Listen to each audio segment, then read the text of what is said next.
Call the meeting to order. We have a quorum because we have 100% attendance. I'd like to thank Mr. Smith for joining us from the Resource Center. As many of you know, he has a newborn child, so he is needing to stay out of crowds at the moment. And Mr. Smith, we appreciate you being here. Thank you, Mr. Hall, and members of the board for allowing me to do this with using this technology. All right. Pledge of Allegiance. Mr. George, would you lead us in the pledge? Please stand. I pledge allegiance to the flag of the United States of America and to the republic for which it stands, one nation, under God, indivisible, with liberty and justice for all. Thank you. Do we have a motion to approve the agenda? Mr. Chairman, I make a motion to approve the agenda as presented. Okay, Mr. Smith's made the motion. Do we have a second? Second. Ms. Fontana has a second. All in favor say aye. Aye. And no opposed. Thank you. All right, we have public comment time. And do we have a sign-up sheet anywhere? Still out in the lobby. I will go get it now and we'll begin that process. Okay.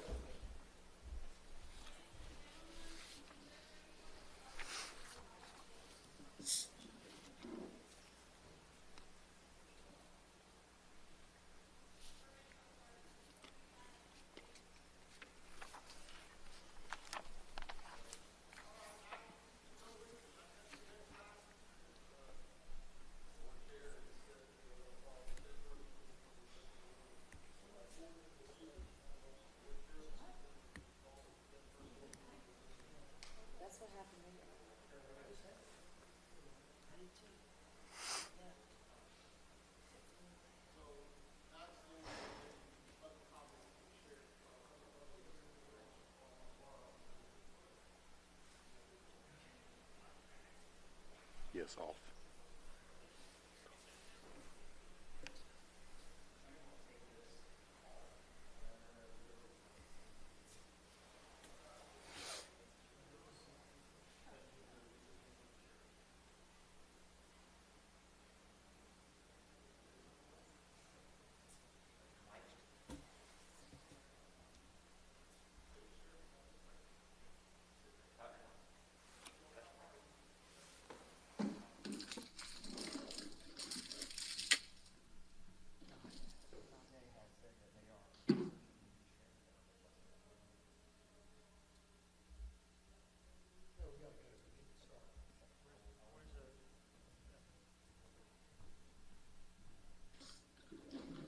Mr. Chairman, I apologize. I didn't hear what Alex was telling the board.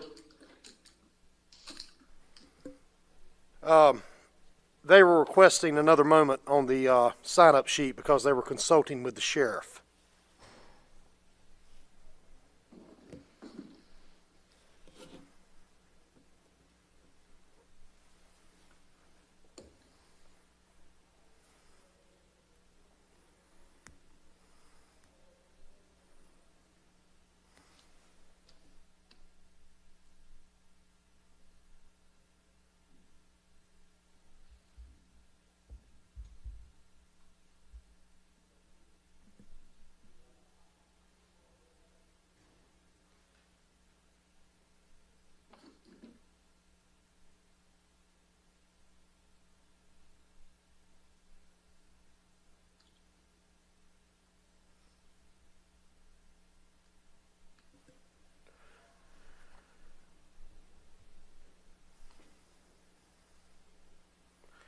All right, for the public that's watching by video, we're waiting on the sign-up sheet at the moment. We've got a few people here, and they are trying to take care of that right now, so I apologize for the delay.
How's everyone doing this afternoon? Brad? Good. Hold on just a minute. Let me, I've got to read a statement here for you. And then I will get out of the way. How about that? All right. The Pender County Board of Education welcomes comments from our parents, students, and community. The public comment period is open for members of the public, including parents and teachers. Parents and students, to voice compliments, concerns, or complaints about performance of school personnel, implementation of board policy, the quality of the education program, or school facilities. Each person is granted 3 minutes for his or her presentation. This portion of the meeting is for the board to hear matters of interest from the public. However, obscene, vulgar, or profane statements and statements reasonably perceived to be disruptive or imminently threatening to the orderly operation of the meeting shall not be permitted. We're going to do at 2.5 minutes. We'll let you know, and because we've got to stop at 3. Yeah, Brandon will raise his hand here, but we'll be watching. But if you will, just state your name and go ahead. Hi, my name is Erica London. I've been a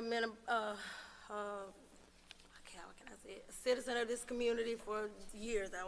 Went through Topsail, sent kids through Topsail, had several family members go through Topsail. But when I first heard of the incident at Pender High School, it raised an eyebrow. I got several phone calls. Did you see that on Facebook? Did you see that on Facebook? Because it's nothing new to this side of the county. It's been going on for years. We just haven't had a voice to hear it. I sent a letter to the superintendent in November of 2019 in relationship to a incident that I thought was quite racist, and I felt like it needed to be addressed by the superintendent and by the school administration, but nothing was done about it. But it's nothing new. I've had to take my child from a whole different school in order to run from racism. Not that Topsail's a bad school.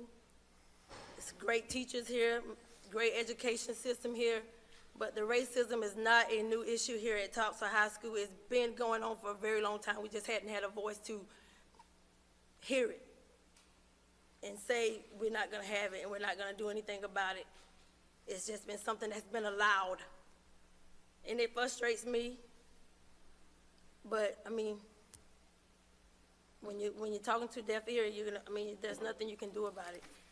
That email, when I sent that email, I felt like it would raise a little eyebrow, but I guess it didn't. But I sent an email in November about a racial incident, and nobody done anything about it. Okay.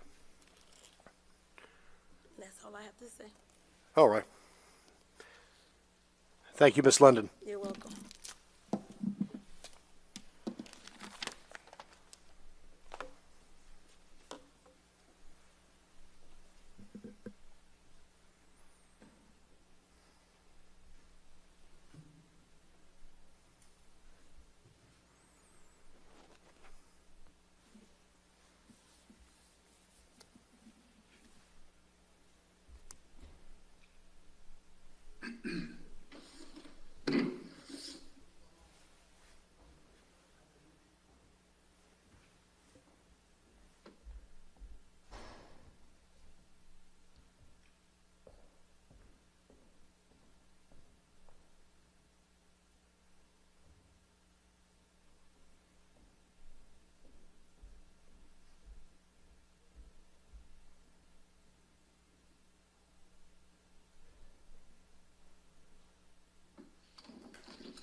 Who's next, Ms.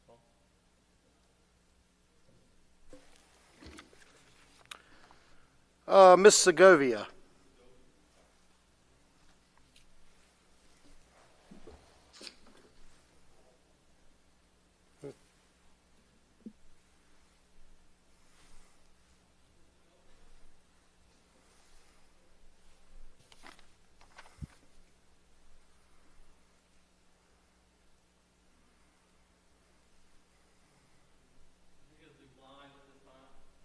Excuse me. Okay, next is Miss Whirl. Miss Whirl, Samantha Whirl.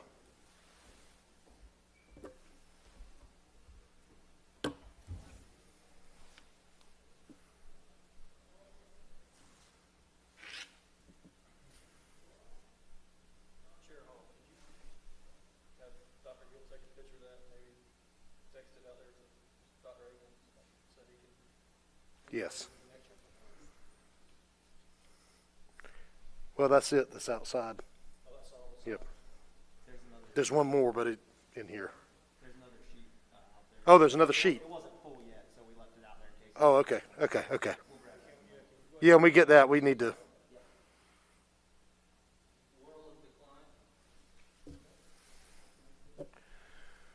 All right, Mr. Kenneth Keith. And let me read the statement. The Pender County Board of Education welcomes comments from our parents, students, and community. The public comment period is open for members of the public, including parents and students, to voice compliments, concerns, or complaints about performance of school personnel, implementation of board policy, the quality of the education program, or school facilities. Each person is granted 3 minutes for his or her presentation. This portion of the meeting is for the board to hear matters of interest from the public. However, obscene, vulgar, or profane statements and statements reasonably perceived to be disruptive or imminently threatening to the orderly operation of the meeting shall not be permitted.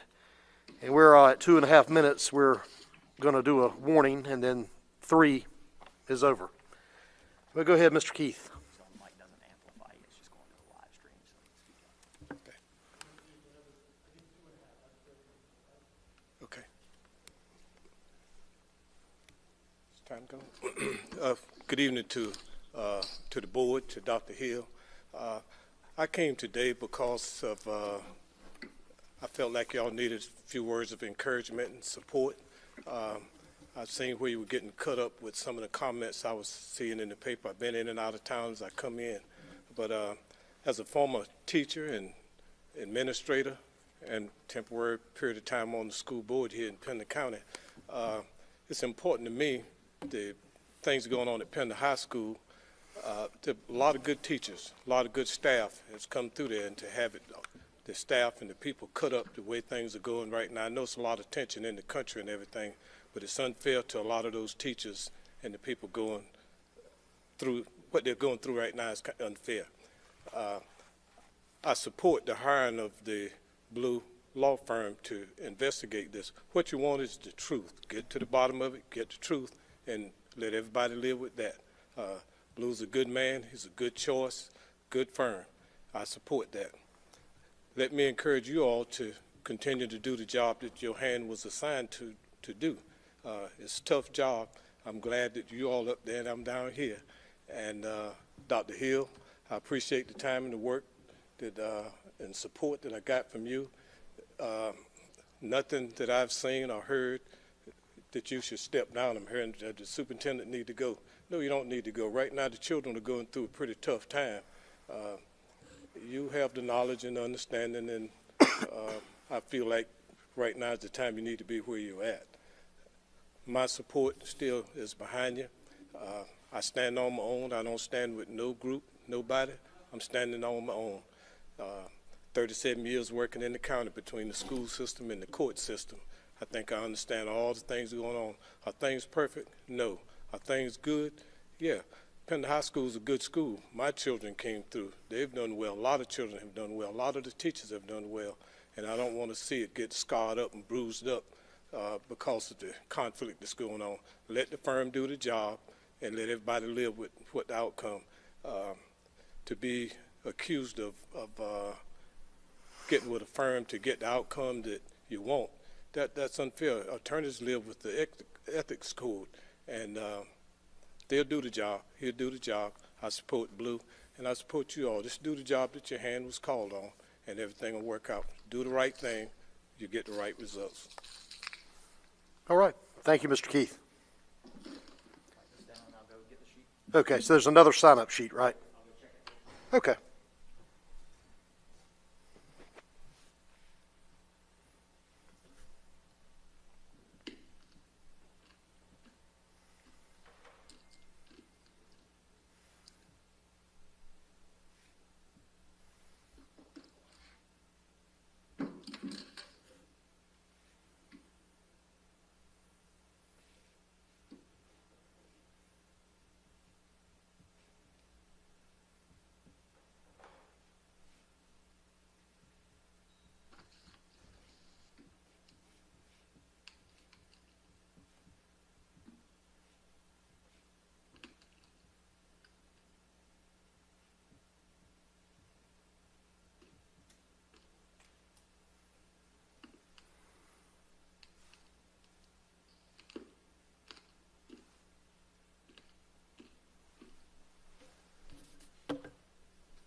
Okay, we're going to take a 10-minute recess. We've got to take care of something here. We'll be back. Thank you.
Okay, we'll start the meeting back.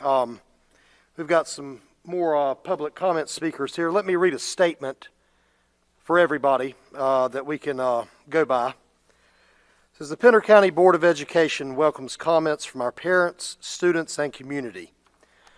The public comment period is open for members of the public, including parents and students, to voice compliments, concerns, or complaints about performance of school personnel, implementation of board policy, the quality of the education program, or school facilities. Each person is granted 3 minutes for his or her presentation. This portion of the meeting is for the board to hear matters of interest from the public. However, obscene, vulgar, or profane statements and statements reasonably perceived to be disruptive or imminently threatening to the orderly operation of the meeting shall not be permitted. And what we're going to do on the time at 2.5 minutes, Brandon, our attorney here, will just put his hand up so you'll know how much time is left, but it'll be 3 minutes for everyone. And okay, first up is Reverend Murphy.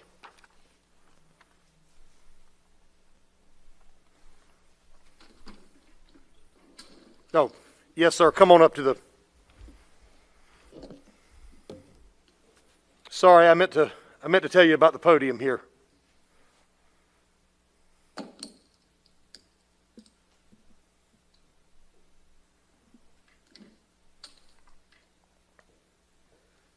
as you can tell, the microphone doesn't amplify your voice. It's just for the live stream. So,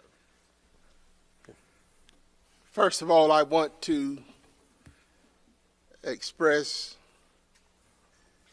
my disappointment that on Thursday that this board went ahead to hire a law firm to investigate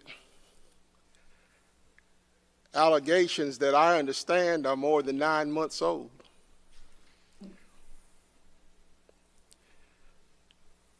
It has already been suggested to me that this has already been investigated. So logically, it doesn't make sense that if it's already been investigated, why do you turn around and pay thousands of dollars to do something that's already been done? That is a simple question. Secondly, I have to address, never in my life of addressing school boards have I ever heard of a school board being totally shut down by your attorney. I asked you all a simple question the other night, can y'all respond? And he shut you all down. We don't elect attorneys to run our governments. We elect real live people who I believe are talented enough to speak for themselves. That's a disappointment. I believe more will be said after tonight than can be said tonight. But we will not rest, because the use of the N-word in the schools, this is not like the first incident I've received information about. Like, I've actually had 3 calls about children being called the N-word. And the only reason I didn't say anything is because the parents said, I'm afraid I don't want my child to be going to the schools being called the N-word. I don't want them to be afraid of retaliation. And that's real. Because the other thing you got to deal with is, I know that intimidation of staff go on in schools. My God, I well learned that in New Hanover County. Lastly, I just want to emphasize, we do not elect attorneys to run our system. We elect school board members, and please don't be embarrassed like that. Thank you. Thank you.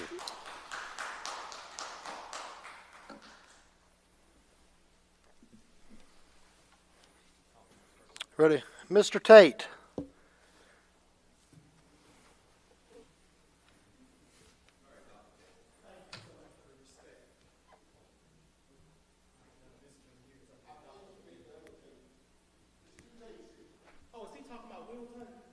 Yes,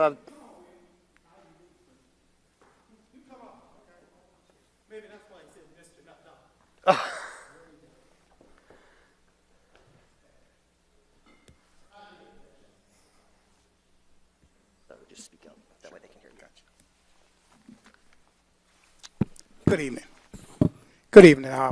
I'm Will Tate. I'm just a member of the community, and I'm just a little saddened for why I'm here, but my point is to be perfectly clear that I'm hoping that, again, that we have some way of putting a control and made aware of things that's happening. I was made aware today that there was a teacher that had some conversation with a young student, and the young man had used the N-word. I guess not just then, but I guess over a period of time since she knew him. But she, again, he or she, they didn't say what male or female, stated that she can use it. Why is he overly concerned? Well, I'll tell you this. I've worked for the state government for 20 years. I worked for the federal government for 20 years.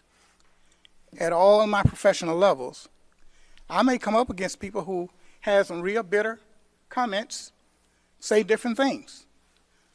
But me as a professional, I had to stay above water. I think that's where we headed right now, to that we need to do that. I want to say, I feel that it's past time. It is past time that we put leadership in there that do just that. It is saddened. I am really saddened to be here. I am a very respectable person in my community. That's just who I am. I expect people to do me or treat me the way I treat them. And thus far, openly, that's happening. But when my two kids who have graduated from high school here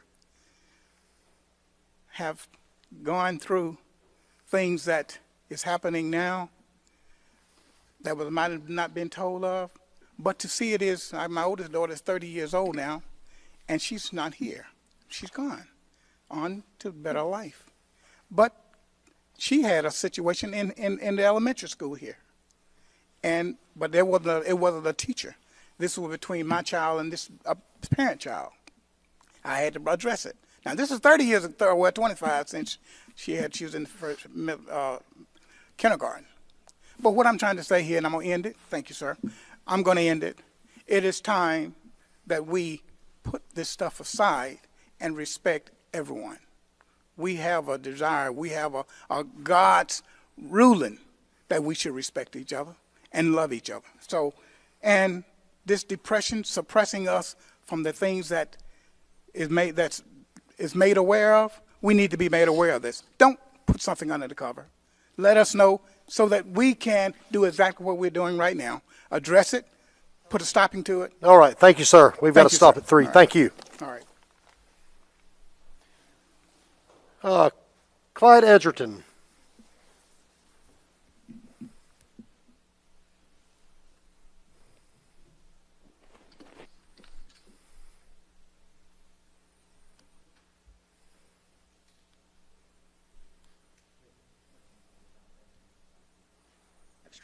Okay. Thank you very much. I appreciate this opportunity to be here. Thank you for all you're doing for public schools in this horrendous time. I know it's taking a lot of your time and efforts. The superintendent in the adjoining county called 2 of my bosses to complain about my free speech and free action. I complained. There were 4 people involved, as far as I know, the superintendent, me, and the 2 people he called.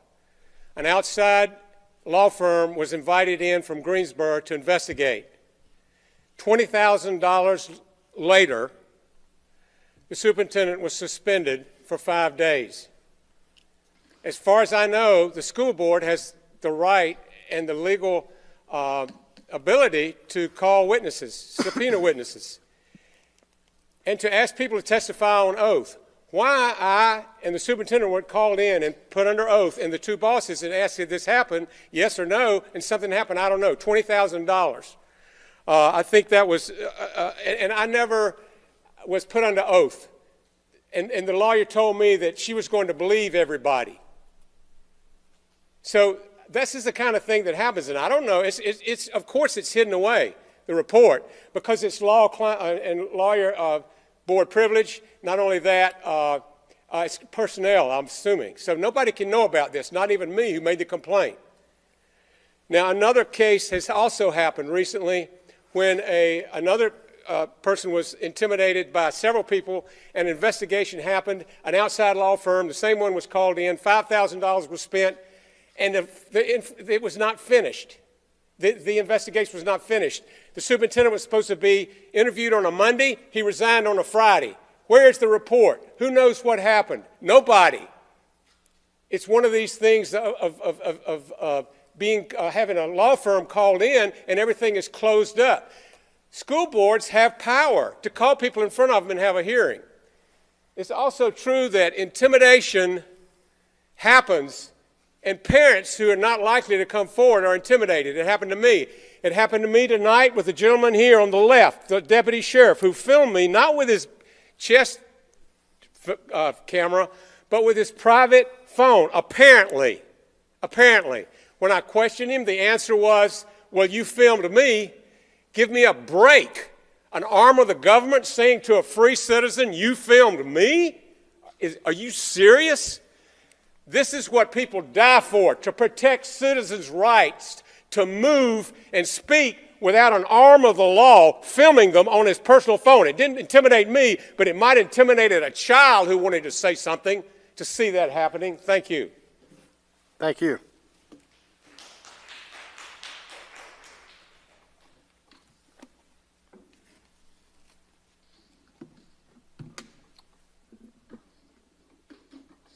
I'm having trouble reading the first name here, but last name is Newkirk. We have. Yeah, just the first part. I got your last name, but Mr. Newkirk.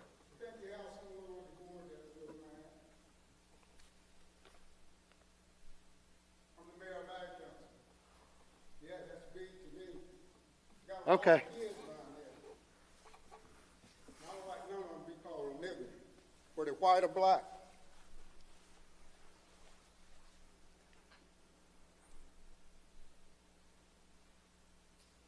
Y'all do the right thing, okay? Thank you, sir.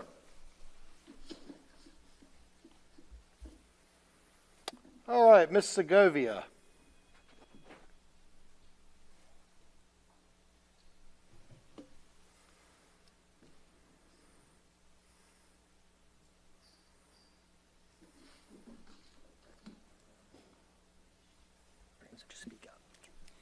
Good evening.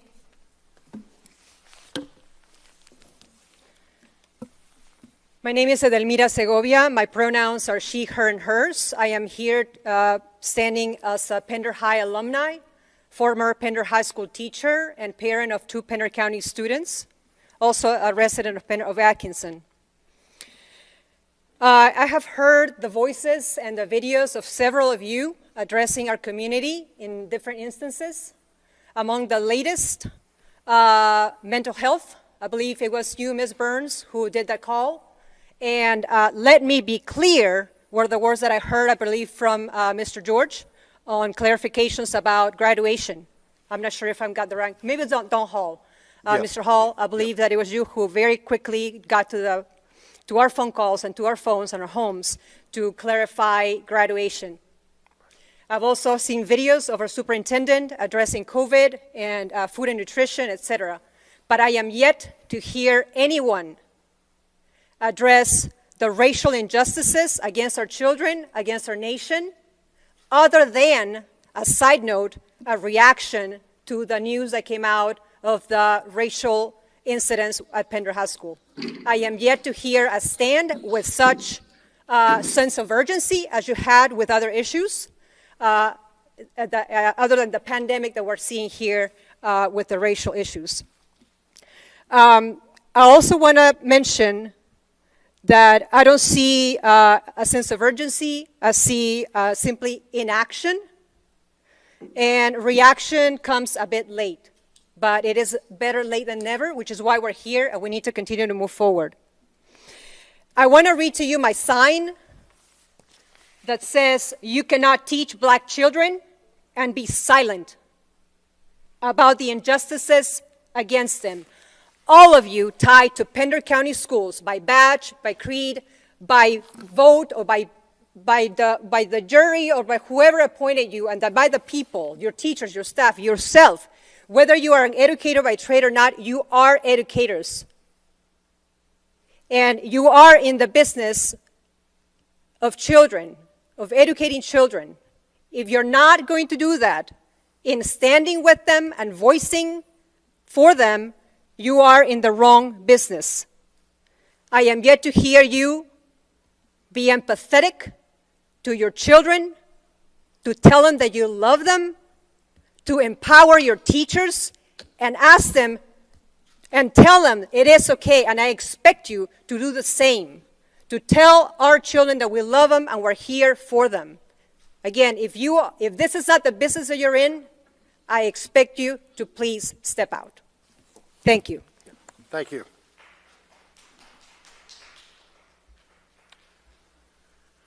All right, Ms. Worrell.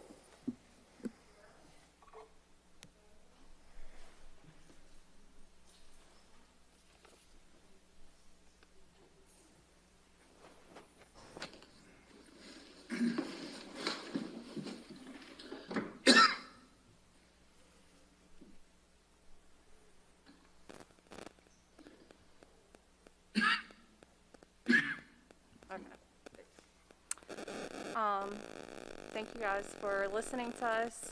As everyone else here, I was really disturbed to see the emails online, and not only was I disturbed about that, but the fact that it was known 9 months ago, and now since the public has found out, there's going to be thousands and thousands of dollars spent on an investigation that y'all already know the results of.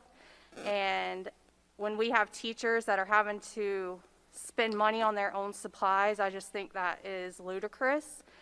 And not only that, when on the original Facebook post, there are lots of students who are on there commenting, talking about the things that they went through at the schools in Pender County. And not only with this incident, but with the Jimmy Stokes incidents that I'm sure everyone knows about as well, the things that were said about him. It's just, as a white woman, I've got to stand here and say, you guys do not reflect this community. Look, y'all don't reflect the community. Neither do our commissioners. And when there are not people of color at the table, there's not going to be that conversation had that should have been had 9 months ago to fire the teacher. So please do what's right. Don't waste taxpayer money on something you already know the result of. Please do what's right. Thank you. Dr. Jimmy Tate.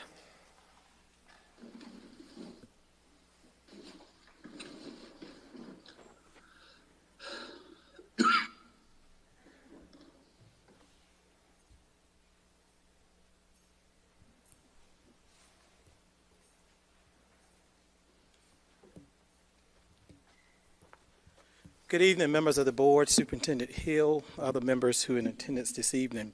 I stand to ask a few questions this evening, but I first want to say we waited nearly 2 hours for a decision to be reached about our attendance inside of this meeting tonight. At the very least, that should have been organized before tonight. And I said outside, if you knew that we could not be allowed in, why was that not communicated to us properly tonight? Beforehand. That's a representation of the organization of itself and the leadership. This evening, I asked a few questions. As a person who's loved Pender County, concerned about this county, I have nothing to gain from this battle this evening. I have no children in the school, but I was approached about 15 or 20 people who are concerned. And when I see humanity concerned, I come forward. I've noticed that in the last several years, there's been a lot of money spent on attorney fees. And this is not directed at the particular attorney, but it's directed at the process and the attorneys that are used, regardless of whoever's utilized. And my question is why? Why is it that when so many issues happen in this district, and I'm in Topsail district a lot, why is it that these parents get attorneys? Why do they have to get attorneys involved over so many issues? Some of my closest friends live here. Is that because they don't have respect for the leadership? Or is that because, and it begged me to ask the question, why were you so quick to hire an outside firm? Have nothing against the Blue law firm. Respect Mr. Blue a lot. Think a whole lot of his firm and him as a person. But my question is the process this evening. If so many times when I look at the baseball issue, the cross-country issue, and so many issues that folks have shared with me, even when I was serving away from here, and I would hear about often, I've often wondered why our central office staff was never utilized to lead those investigations. Is it possible because many of those problems exist at the high school level? And I don't know, Superintendent Hill, but have you ever served as a high school principal? I don't know if the chief academic officer, have he ever served as a high school principal? I don't know if the chief human resource officer have ever served as a high school principal. But I ask this board, as you move forward, please give Pender County. We want to produce more EDDs, MDs, and others. And we ask you to make a decision to get us good leadership at our board level. Many of you ran on that campaign of transparency, and that's why many people fought for you to get elected. And I'm asking you tonight to examine the leadership of the schools and examine our spending that you're doing in our school. Pender County only pays its attorney about $65,000 a year. And to read that $1.6 million was spent, and I understand the reasons why, that begs you to ask the question. We have wonderful county commissioners. Ask them how they're able to keep their attorney costs in line. Thank you much. Thank you.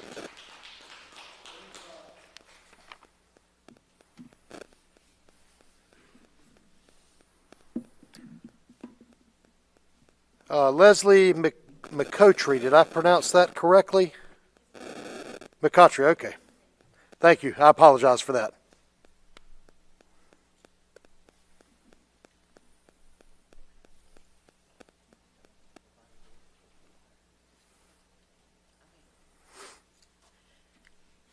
Good evening. I was not aware of the issue that caused this protest today, because I just wasn't. And a child being called a nigger is a problem, and I would hope that everyone can agree to that. But I want to talk about the subtle racism that is taking place in the schools. My son, last year at Surf City Elementary, was a student of Keely Holmes, and she made a concerted effort to kill my baby's spirit.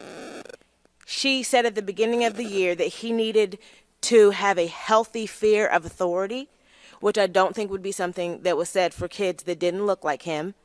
And she spent the whole year trying to squash his zeal. Now, being a homeschooling mom for the last few months, I understand that he is not perfect by any stretch of the imagination, and I'm usually burnt out by about 10:30 in the morning. But his therapist, who happens to be a white man from Mississippi, told me that she had a racial bias towards my child and treated him differently than his white counterparts. That's a problem. Curse words are a problem. Calling a child out of their name, calling a child a nigger is a problem. But the subtleties that tell you that you're different without using the words is what is happening daily. In every school system, I'm sure, but it's happening here. This past year was much better, but I know she's not an isolated educator that is squashing the joy and the spirit of little brown boys and girls who are very bright because it just feels right. I will also speak to the fact that I joined the Parent Advisory Council for Surf City Elementary and mentioned this and the fact that there's a lack of diversity education. My middle schooler, I talked to her about his history, my son's history teacher, about the curriculum. It's all Eurocentric. This is a big world. We need to learn about the civilization of Kush. We need to learn about things that have happened in Asia. We don't need to just hear about the Dark Ages, because the Dark Ages in that particular area, there were other people making advances in the world.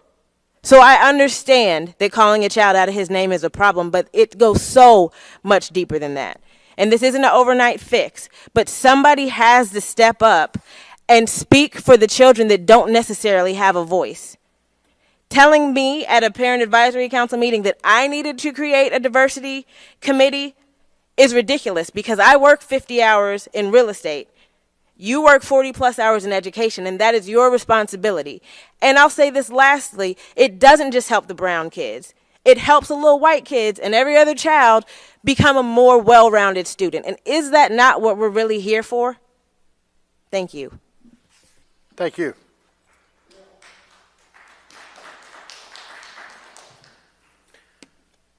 All right, Ms. Teresa Lewis.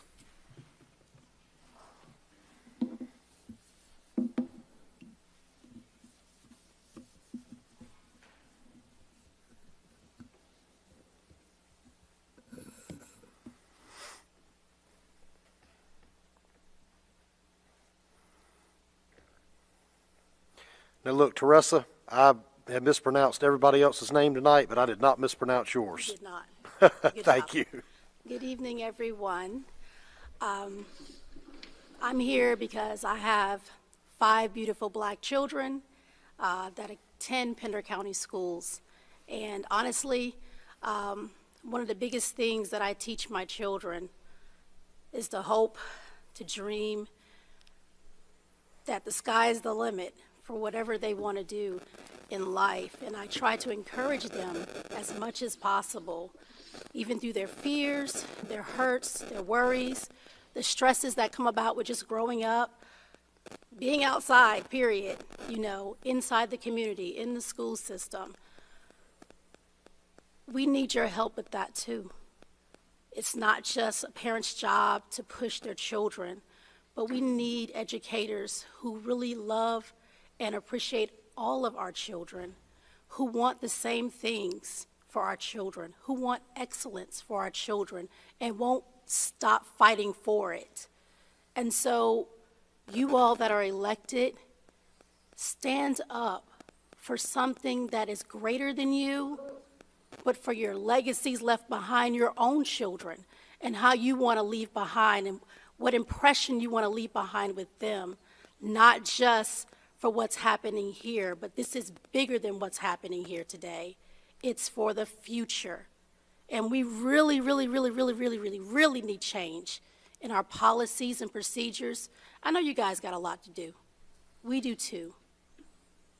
The fact that we were standing outside for a very long time, an hour and a half, it didn't really show clear transparency to us. It makes it look like things are being hidden. So moving forward, we really want you guys to kind of evaluate some of the decisions that are made, come up with better policies and procedures, go back and look at the things that have already been done, look back at past things that teachers have done, other educators have done to make it better, not just for today, but for the future. Thank you. Thank you.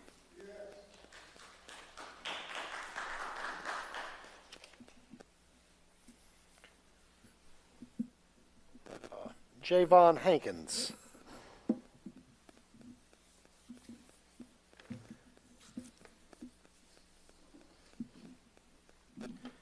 Mr. Hankins, if I mispronounced your first name, I'm sorry. It's just that Teresa, I knew how to pronounce hers because I went to school with her, so. Okay, no problem. No problem at all. Thanks for giving us the opportunity to say what we need to say. And just to kind of piggyback off of Reverend Murphy, I think he's still here, maybe not. Communication, transparency, very important. And I think it should have been made publicly that only 10 people were going to be allowed to come in at one time. That's very important. I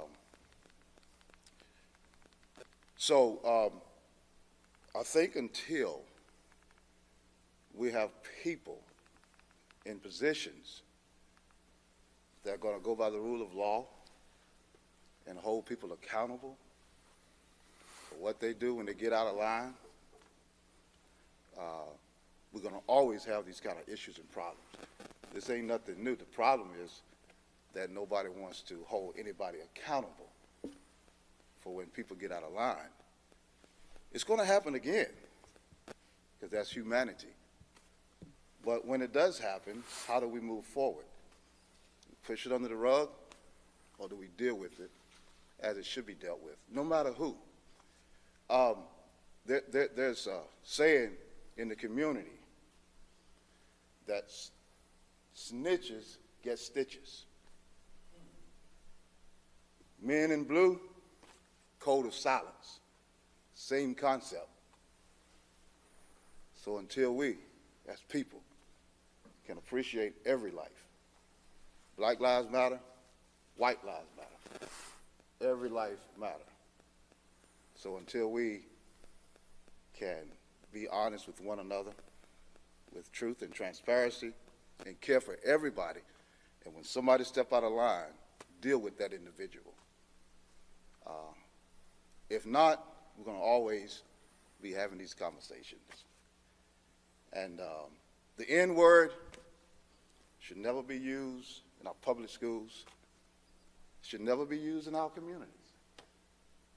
So we got to hold one another accountable from the streets all the way up. And until then, nobody's off the hook because we are a community. Regardless of whatever our race is, our creed or color, we just have to hold one another accountable. Thank you. Thank you, sir.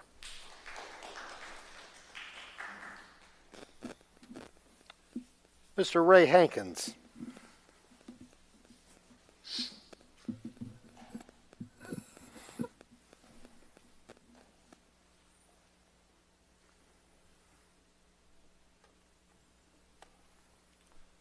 First off, I would just like to say I appreciate you taking the time to listen to what we have to say.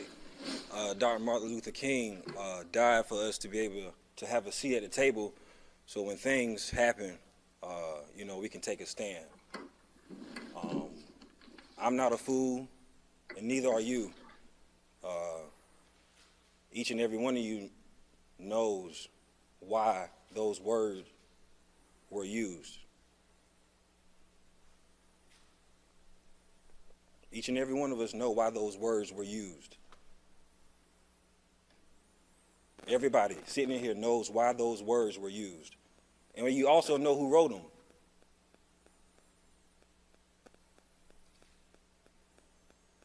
I grew up right here in Pender County. You guys played a part in the innocence that I saw in Pender County schools. I come back, and this is what we have to deal with. It's your responsibility to protect these children's innocence. Thank you.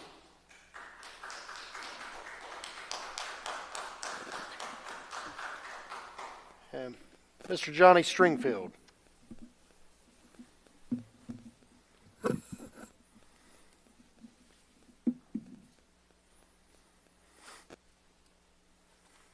How's everybody doing tonight? Good.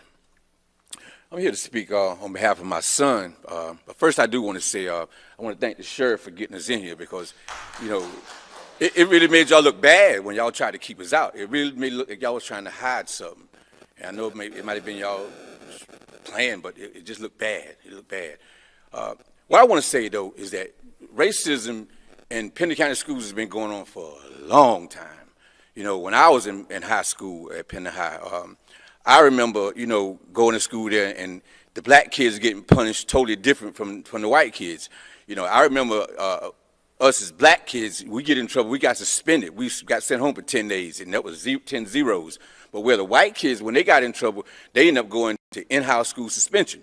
And this is how I noticed it. This is not me just talking because I got a chance to work in the principal's office when I was my last year of school, and I got a chance to, I was a man that filed the files. He had me filing his files, and I got a chance to see the records and see how the kids were being disciplined.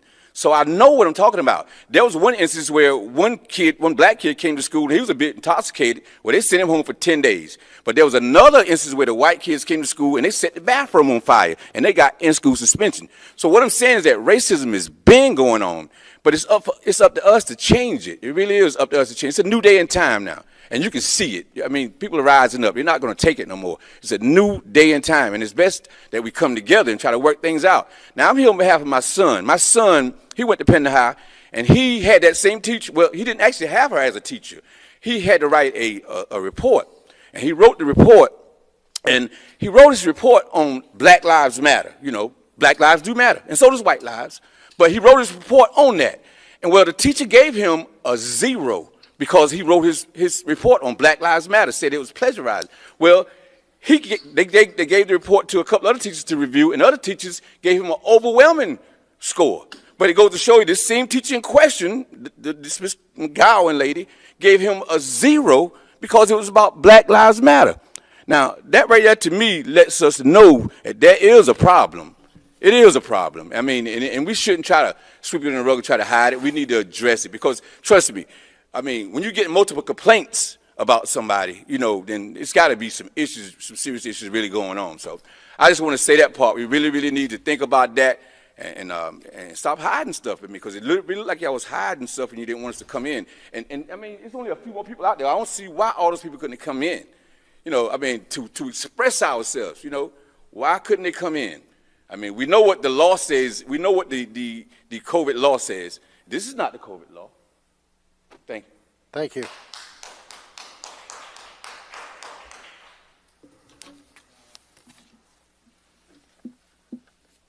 All right, that's all the public comment sign-ups that I have.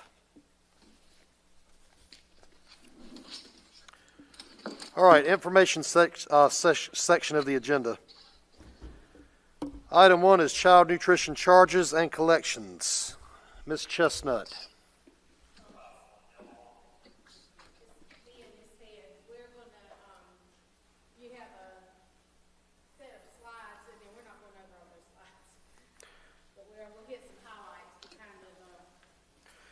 All right, well, let me ask, does everyone have this in their packet? Has everyone seen this information?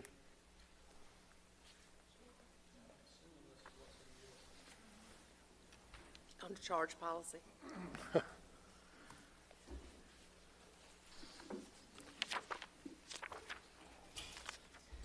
I will go ahead and skip around, and if y'all have any comments, just let me know. Betsy told me to shorten it. Yeah. A couple of years back, in 2010, the Congress asked us to create a charge policy, and upon investigation, they decided that we needed to do it to streamline what is best for our students. Some schools had no charge policy, some schools had a set limit. So we set a limit of $20. All school food authorities have to set those policies. We have to present them at administrative review to the state when they come in. Our policy is in writing on 6221 in our policies. It was adopted in 8/15/15 and it was updated in 3/13/18. I'm skipping right on. The whole part of this is to maintain financial integrity of the program and provide children adequate nutrition to learn, prevent lunch shaming and children with meal charges. We do training each year, and we encourage our cashiers to tell the students very lowly that you need to bring some money, your money's getting low, or to have them to say that they can't purchase any a la carte items because that is policy with Pender County. They can't purchase anything a la carte if they have a negative balance. Each year, I'm going to just go ahead and scan it. I'm not going to read. Each year we send out charge letters, and we also have a boost around December and February that we push child nutrition letters and applications out. We also have gone and done a lunch application online, which I'm finding that we find lunch applications later on filed in cumulative folders that have been sent in at the end of the year, and we have no date as to when it was received at the school. So we are really pushing that we do lunchapplication.com, because then there's no paper to be lost, and we don't have to worry about when it is sent in, because that's the date that the application is actually approved by and that we can reprocess charges off of. We also have gone in partnership with DSS to talk to them about foster children when they're placed. so that we have a correct placement date and we can get direct letters directly from them instead of having to call the schools and go in personal information. Families with a negative balance each year are sent a letter 3 times at the end of the year to let them know you owe charges, please pay them. At that time, whenever we close out the school year, general funds pays it per the state regulation. This year we have 7,000, I think it's 75,300 and some dollars that is still owed to Pender County Child Nutrition just for this school year. The first year I was here, it was over 100. They pay it off out of general fund, so then the money's owed to them. Since I've been in office, we've started cleaning up and had less corrective actions and cleaning up the child nutrition policies and cleaning up the child nutrition funds and trying to get some things back. The money that we're trying to collect at this point, and we started creating spreadsheets. We started with 12th grade. I've now got 11th grade sent out. We're doing 10th grade, and we're going all the way down to kindergarten as soon as we can get through them. But we have to scan each account to see the negative balance that's owed. And those balances are then put, we have notes on the account when the accounts are paid from past due. We have notes on the spreadsheet, and we are just trying to collect money that has been let go, that hadn't been done before, which is a new procedure, and we don't have it written up in a procedure, but it's money owed to the Board of Education. And a lot of times it's probably a teacher's position. And so that's where we stand on it. I can give you policy numbers. It's in the write-up that I done. If there's any questions or you have any suggestions on the policies, we'll gladly take them. I would just like to add that I know sometimes you hear that we had no idea we owed any money until I'm a senior and getting ready to graduate. Well, we know that's not quite the way it is because we send out charge letters all year long. But I did. Every 2 weeks. Every 2 weeks. And I did speak with Rita and with Jackie that I wanted the juniors in particular, that was rising seniors, to go out immediately so there would be no question that they owe money, and we're going all the way down. But these folks, they keep the letters and they keep the dates they were sent out. So these folks are informed that they owe the money prior to them being seniors and saying, well, you know, you need to pay the money.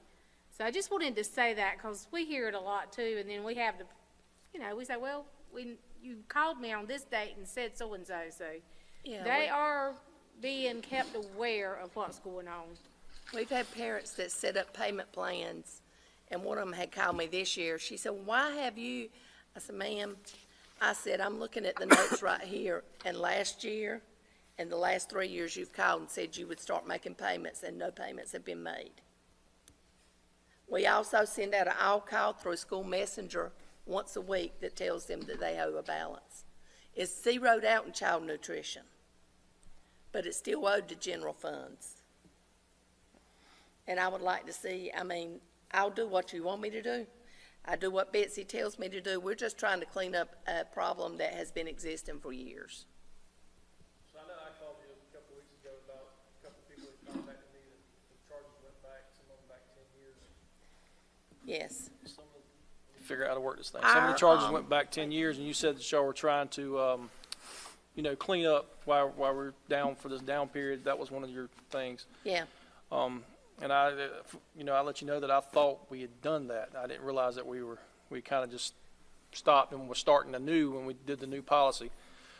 Isn't the, and I have to go back to review the policy to refresh myself, but I thought there was stipulations in our policy that once they got to high school, when they were looking for parking passes or prom tickets or graduation, that they couldn't get those things until their balance was zero or they were up to date. And that appears not to have happened with these two that I know I talked to because they were a week away from graduating. I don't know if there's any type of policy or whatever, but I will say this. at one of our high schools in particular, they are really good about when it's, especially the parking passes or then prom or anything like that, they pretty much collect the money. We have to have the support of the school to do that. I mean, I'll just say that. And one thing we have found out, we've been working on this trying to make it kind of uniform, is at some schools, especially when you had feeder schools, we have asked them now that they must send a spreadsheet up with the charges owed. We had some schools that were doing that and some that were not. And so it was kind of a mess. So we are really trying everything we know to do to not have this happen when they're seniors. And also, there is a $20 charge limit in the policy that says they'll receive a cold lunch option. But our cafeteria is trying to prepare and feed the students. We can't segregate those kids and pull them out separately and embarrass them because it's called lunch shaming now. And it would just be another mess. If the principals buy into it, I have seen where other schools call them up to the office. But to me, it would still be kind of singling them out. I don't know. I need people also to realize that it's not Aramark. Everybody assumes, oh, well, Aramark's just getting that money. Aramark, it's not. It's child nutrition. It comes to Pender County Child Nutrition. The problem seems to have got worse, or like I remember when it was over $100,000. That hadn't been that long ago. But it seems to be worse with all the a la carte options that are offered now, isn't it? You don't think so? That they have a choice? I don't think so, because they're not allowed unless they don't owe any money. Unless they're into zero balance or positive balance, they can't buy anything a la carte. They can't charge anything but a meal, a reimbursable meal by state regulations. Okay. And no adults can charge. I have a question for you about the extra charges. Hey. If you can see me, if they get that item on their tray, are they required, even though they're not allowed to charge it, are they required then as a staff, or they have to throw that in the trash, or does it go back on the shelf? How does that work? The a la carte? Yes. Most of the time, the a la carte, the students will come up and see from the schools I've reviewed. They'll say, do I have enough money to buy a cookie? And she'll say yes or no. You need to bring some money. They really encourage the students to try to find the money, to pay off their charges. But it's kind of hard because sometimes we really get come down on over that. I had a parent call me this year and tell me that if I gave her child a cheese sandwich, she was coming to y'all. So, but, I'm just trying to do what's best. We did have written in the policy that it would go to the social workers, but I can't even imagine how overwhelmed it would be for our social workers to have to deal with going home and saying you're not paying for your children's meals. What's the highest dollar amount? Do you know? I mean, I don't want to know the particular student, of course, but what is the highest dollar amount that is being charged? I mean, do we have students that owe? We have some that owe for all year and is up to $300. We have a student that owes $300. Yeah, and I sent home. I personally took charge letters for status 4 students, for students that are paid, that didn't have an application, and sent home the charge letter and an application. And I've also sent it for our reduced students in case there was an income change, because they can fill out an application anytime during the school year if there's a household size change, an income change, or something happens that they feel they need to get another application in, and we can reapprove it. Thank you. All right, thank you. Does Power School track, is there a way for Power School to track that adds it to the report card at the end of the 9 weeks that they get a balance? I don't know if it would go on the report card. Dr. B might could answer that, but I will tell you this, because some of the schools will put those charges into Power School so that they're aware of it, whatever, and some of them will not. They say they don't want them on there. So we try not to get into Dr. B's the Power School person, but some of them don't want it in there, and I mean, I don't know. So we're looking at $75,000. That's just for 1 year. So Yes. what is the total outstanding over this? Do you have any idea? I have no idea. I'll be honest with you. I can come up with a number, just for the 2 years that I've gone through for 12th and 11th grade. I can send you a number in an email tomorrow. But like the two I got, they went back 10 years. So Yes. that, How far do you think we should go back? I mean, Well, our I'm just our curious system of how much holds it money through we're- 9/10 is where we're at right now. from 9/10 to now, I was just curious of how much money's there. I'm And not if it's sure just it's an that inconvenience much. of having to put it in manually, then Yeah. that's a lot of money and the inconvenience we can work around. You know, Yeah. if we thought it would help recoup some of this money. I know we hired TransUnion Yeah, one we year. did that one year, and we collected right much money. Yeah, I thought that was, is that not in the policy still, that the TransUnion? No, we had just asked for that year. Oh. I mean, you know, we could go at it again. I mean, we collected a lot of money. But it had actually gone down some, but now it's kind of trending back up a little. That's I all think I have, some of Mr. them assumed CEP last year during the flood. Once that happens, sometimes then it turns around and they go, oh, well, we were free last year. And they don't put in a new application. So, and that's another word I plan to get out at July 1. We're going to start sending out all calls to tell them they need to start the application, so. Yeah, we really tried, and I know they sent out a lot of applications. Getting I'm them back tired of is the problem. Yeah. Thank you. Thank you. Call me if you want me, if you need anything, I know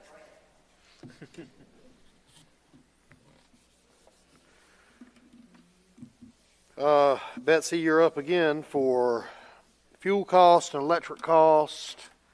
Unless, does anyone have any questions on any of those? Okay. Yeah, we really are,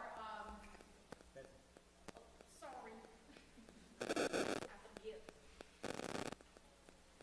We are, because I've really been scrutinizing the budget, as you can probably imagine, at this time of year to see where we're at. You know, it's just been, once again, a different year. So there's been different needs for different things. So, you know, the moving the money here and taking it away from there is kind of the game. But we're doing good so far. We're not in the hole. That's the main thing. That's all, Mr. Chair. Thank you. All right. Thank you. All right, Mr. LaFawn.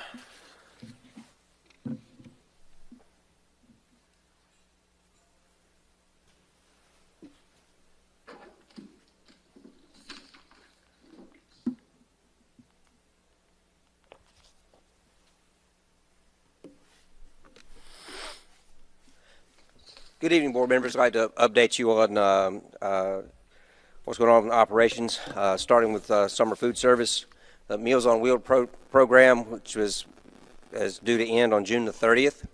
At that point in time, we will return to our normal summer school operations, which is that the kitchens will be open at the sites where we have summer programs going on, and there are walk-up meals available for folks at that time.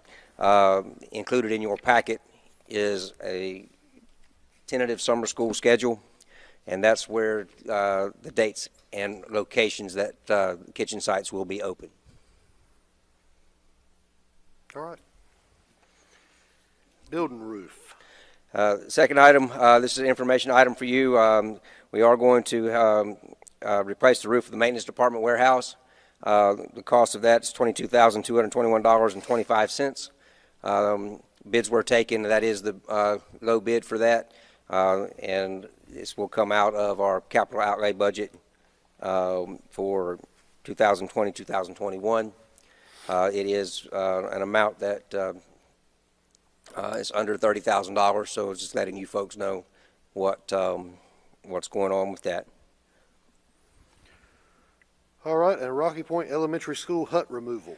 This is the huts that are seen between the outside the playground at Rocky Point. They are not recoverable. They're going to be demolished and taken down. The units from Pender will then be moved there to replace them. so that we're not losing space at Rocky Point. Again, the cost for doing this is under $30,000. In this case, we're not taking the low bid because the low bid said that he did not have time to get it done at this time.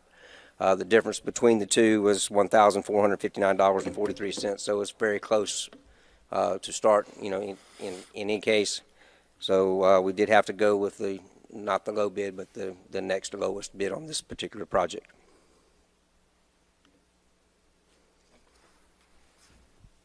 And you've got a dashboard. We do have a dashboard. Working with Mr. Allen in technology, Chuck's been a big help with this.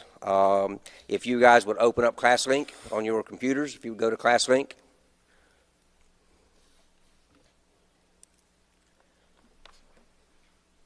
Once you're there, the dashboard icon, if you would open your dashboard icon, and you will see the on my computer, it comes up as the first icon on the second row, Operations Project Dashboard. If you would open that, you'll find that it comes up as all, and that is all the projects that have been board approved or are in progress for you to go to and check anytime that you would like to see the progress on our projects. If you would like to see them by individual school, if you go to the line up there that says all and click that, you'll see that the drop-down menu will show you each school on an individual basis. And if there's a project that is not at a school, it would be under Central Services. Anytime that you like, you can go. And if there's any questions that you have, if you go to the dashboard and you would like to call me, that's really what this is for. What we'd like to do is eliminate some time at board meetings with project updates and things like that. They will automatically be there for you to see. My staff and I meet on Thursday mornings. We update the project board every Thursday morning, and it will take it 24 hours to update. So beginning on Fridays, you can see any updates to projects. If you have questions, just give us a call. All right. Thank you, sir. And the consent agenda. Does anyone have any questions about anything on it, or do we have a motion to approve it? Make a motion to approve the consent agenda as presented. All right. Mr. Smith has made a motion. Do we have a second? All right. Ms. Burns has a second. All in favor say aye. Aye. All right. That's unanimous. Thank you. So on the action agenda, item 13 is the Aramark contract renewal with the summer edition. The contract and the summer addendum has been reviewed by Lynn Harvey, which is the child nutrition chief in Raleigh, and by, I think, Mr. Brandon McPherson. And they said it was good to go. All right. Do we have a motion for approval?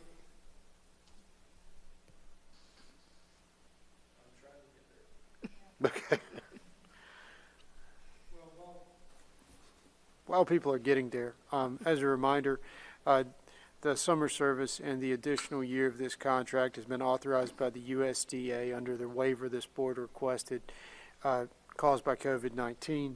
We've worked hard together. I'd like to think that Rita and Betsy and I have done a good job of getting to this point, and I know Aramark is excited to continue serving Pender County for just another year. And on that note, I have already contacted Lynn Harvey in Raleigh about putting out the RFP for this food service management company.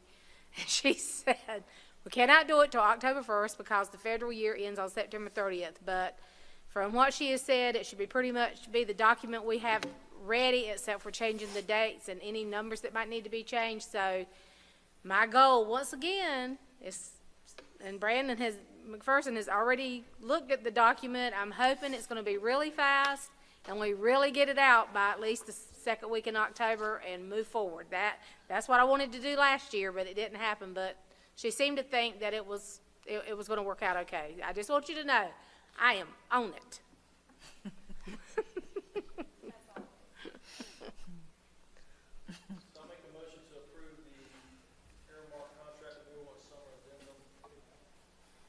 Okay, Mr. George Second made a motion. motion. Do we have a second? Second. Ken seconds. All in favor, say aye. Aye. Aye. Aye. All right, that's everyone. Thank you. Thank you. Dr. Aiken, you have summer learning plans and also some summer athletics for the next item. 2 items. Oh, and Mr.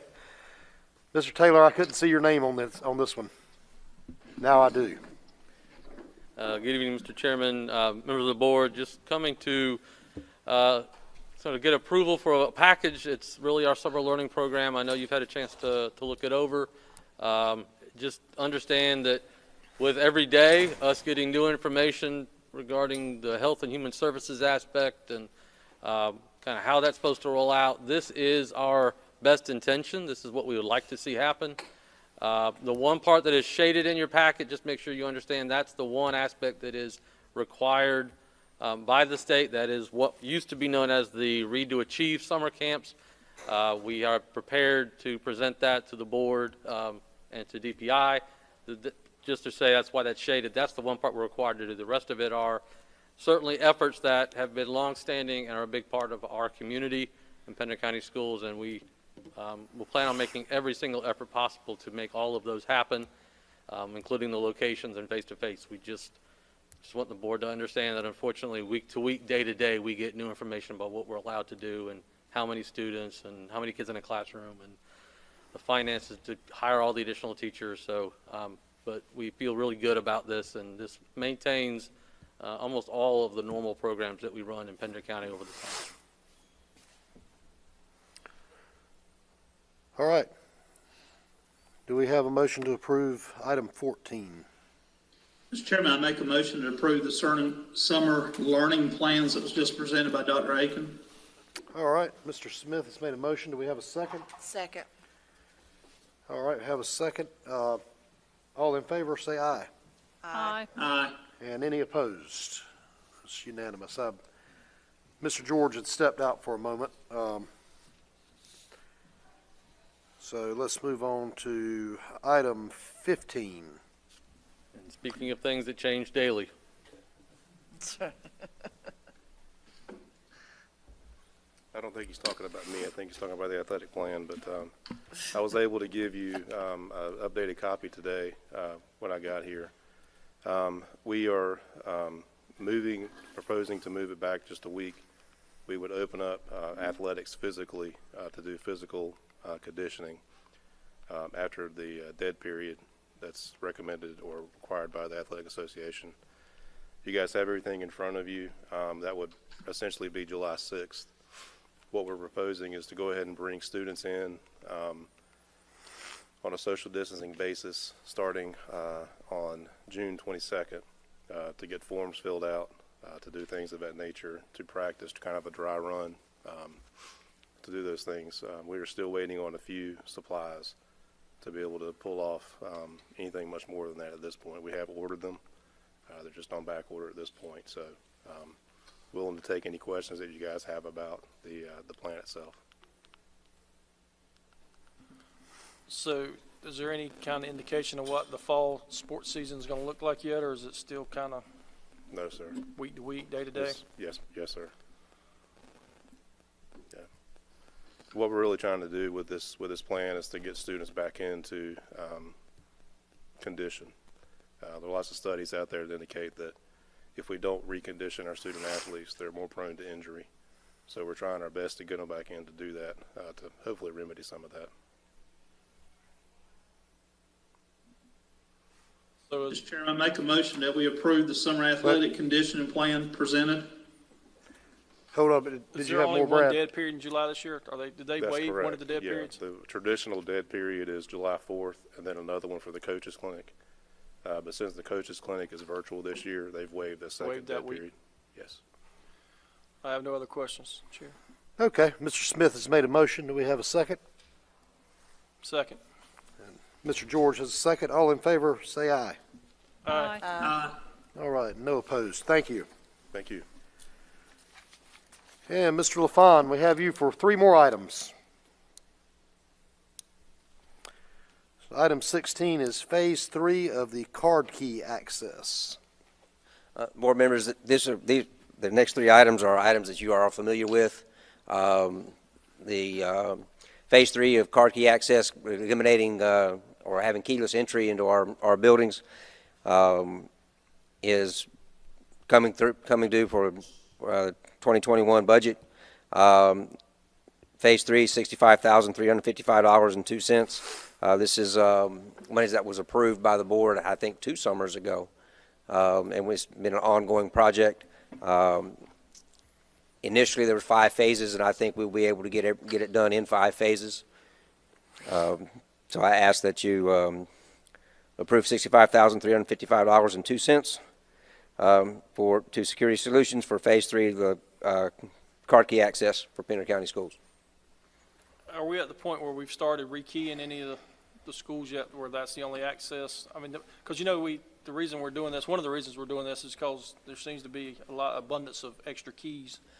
No, sir, we're not at that point where we can just take up the keys and say, that you have only accesses through the card access. We're not quite to that point yet, but we will be there soon, and we probably will be able to do that with some of our schools after this phase.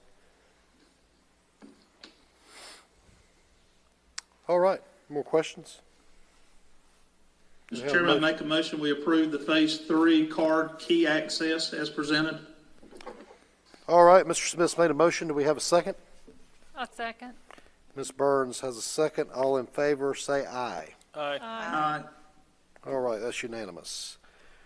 And item 17, bus camera upgrade, Phase 2. This is Phase 2 of something the board approved last summer to upgrade our bus camera systems. This is the final phase as well. There will not be a 3rd phase unless until we add, we'll have to add cameras as we get buses replaced by the state. So this will get our fleet all the way upgraded. It does not include activity buses. If the board, we can look into that for the board if they so choose. It's $89,421.64 to Safety Vision to complete the final phase of bus camera upgrade. I ask for the board to approve that. Has legal looked at it yet, Mr. LaVaughn? Yes, sir. Yes, sir. It was vetted last year. I make a motion to approve the bus camera upgrade Phase 2. All right, Mr. Smith's made a motion. Do we have a second? I second. Ms. Fontana has made a second. All in favor, say aye. Aye. Aye. All right, that was unanimous. Thank you. And item 18, Cape Fear Elementary School modular classrooms. The modular classrooms going at Cape Fear are actually Head Start classrooms for the pre-K. This will move the location from Pender High School to Cape Fear Elementary School. This is part of the units at Pender High School were deemed not fit after Hurricane Florence. So this is to replace that. Because we're using state funds, the RFP process was used for this, not just regular going through construction. So it has already been through the RFP process. The attorney has been involved with that. The winning bid was to Modular Technologies for $245,787. I asked the board to approve that amount coming from funds from Hurricane Florence. Mr. Chairman, make a motion we approve the purchase for the CFES modular classroom units. All right, Mr. Smith's made a motion. Do we have a second? Second. Ms. Fontana has made a second. All in favor, say aye. Aye. Aye. All right, unanimous. Thank you very much. Thank you, Mr. LaFawn. Comments from board members? I have none tonight. Start with Brad. I just have a couple. First off, I'd like to turn this microphone on. I'd like to thank the staff at Central Office and the staff at each one of the high schools for an outstanding job in planning and executing both the virtual graduations and the student-focused graduations. It was talked about by a lot of people. There was a lot of work went into that, and a lot of time. A lot of principals stood and listened to the pomp and circumstance for hours at the time. It's greatly appreciated. I wish there was more I could do than just say thank you, but that's all I've got for you is a thank you from me and thank you from hundreds of students throughout Pender County that participated. The next thing I'd like to thank is the county commissioners. They passed their budget last night. We got a little over $1.3 million increase in the funding, which is good because I've been here in years where the times were tight and we didn't get any funding. So I appreciate their confidence in the district and helping us move it forward. And also at the county commissioners meeting last night, they approved to pay for and install a switch at Burgaw Elementary School. There'll be for the generator. That'll be the new shelter. The shelter will be going away from Burgaw Middle School, and the new shelter for evacuations will be at Burgaw Elementary School. And the county voted last night to foot the bill for that transfer switch and those things. So I thank them for that also. And that's all I have, sir. Okay, thank you. Mr. Smith. Yes, sir, Mr. Chairman. I want to first thank you for allowing me to have this access and those in technology department that made this available for me to come here and do this. Having a newborn child, it's been very important for me to try to do as much social distancing. And the board members that have been able to go to the graduations, thank you so much. There's been so many positive comments. I want to go on record by saying also, Mr. Chairman, that during these times, we're glad to have your leadership in what you're doing. And we look forward to a new year whenever we get back into the schools. And hopefully it's going to be our best year yet. And so I want to thank all the board members for their hard work. And then also our superintendent for what he's doing behind the scenes to see that everything is running like it should. And everyone's doing such a superb job. Thank you. All right, Ms. Burns.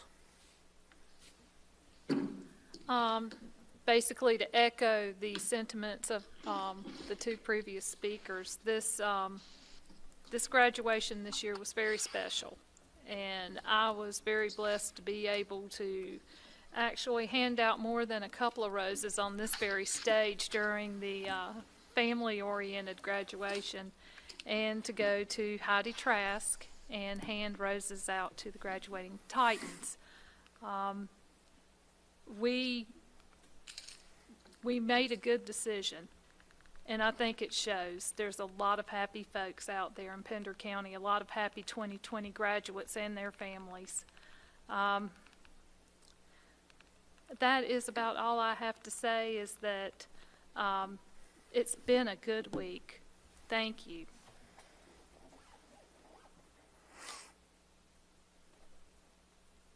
All right, good. All right, Ms. Fontana. As one person said when I was at Pender High on Saturday, this is actually probably the first opportunity that all of these seniors have been together since March, when the COVID-19 pandemic really hit and we had to close schools. And I hadn't really thought about it, which would explain why there was so much excitement. The excitement was just palpable out there. You could feel it, and I left with my heart very, very, very full that day. I would also like to say a huge thank you to our commissioners. What you did for our school system, what you did for our community, what you did for our students is very well appreciated, and we thank you for all that you do for us. I would also like to thank everyone who participated tonight and commented on concerns that are important to not just all of the speakers, but also to all of us. As one speaker said, we must all stay above water, and I think that's something we all need to remember and remain cognizant of the fact that we all must stay above water and do what's best for our students. Thank you. That's all I have. All right, Dr. Hill. Yes, sir. I just want to go back through and say again what the board members have already said to several people, which is, one, I just want to thank Board of Ed and the principals and the staff, and especially Alex, everybody that worked so hard to pull off the graduations. Again, it was a very special time to a very hard year. So I think everybody did appreciate that. Lots of comments, very positive comments from families throughout the whole week and the prior week. Two, I also want to confirm with the board in saying that we do really thank our county commissioners for collaborating with us during what we know is going to be a hard economic year with twice the demands and less funding. And three, I'd like to thank technology. We're hopping around this county, and they're creating ways for us to communicate that really didn't exist just days before we actually asked them to do it. So they're doing a phenomenal job, and I just want everybody to understand that, that's a lot they're having to come up with and engineer on the fly, and they've done a phenomenal job getting this to happen.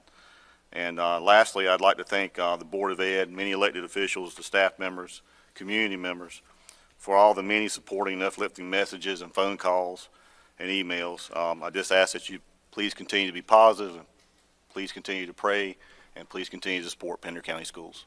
Thank you. Mr. Chair, can I say one more thing? Yes, sir. I apologize to technology if I missed them. They've done a tremendous job. They have bounced all around schools. They simulcasted, I guess, 3 graduations Saturday, which is something unheard of 2 years ago, I know. And we're streaming live at our board meetings, so that we couldn't do a couple of years ago. So I appreciate all they've done with it, and that's a small staff that's pulled that together and accomplished amazing things in my eyes. So once again, thank you. All right. I think that's all we've got here. Did we have more closed session? I think so.